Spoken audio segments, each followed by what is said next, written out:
In terms of yourself and your sort of style of leadership, and you've touched on it in some aspects of it. You're an operations director that had a different remit, a different role, different responsibility. You've been a general manager. You've been part of different teams yourself.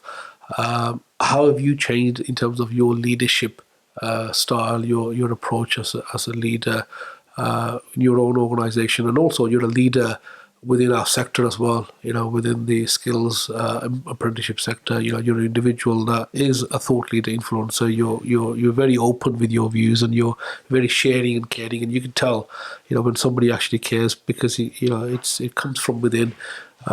So just talk to us a little bit about yourself and your sort of style of working, operating, leadership. Yeah, I was always brought up to work hard.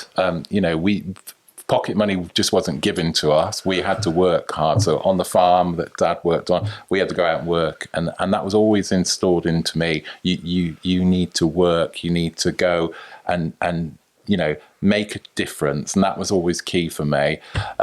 So I think I've got more confident as I've got older. I think everyone does that. You learn new skills. You learn new knowledge. But I pride myself on very strategic thinker. I always want to know what the latest government agenda is in terms of what's coming down the line. What's the impact for us as a business? What does that mean from a apprenticeship, early careers journey? What funding's available that we can support that program that's going to help individuals, get on that first rung of the career ladder?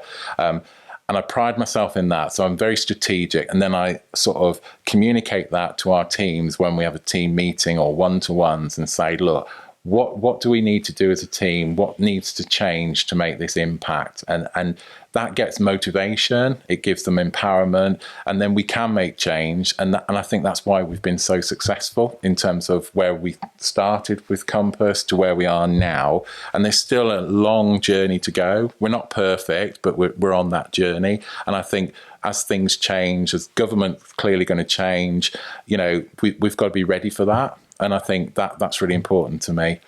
Like the apprenticeship levy, there's a lot of discussion around that change of government, that would be more flexible. We can utilise that 50% for other things than apprenticeship standards.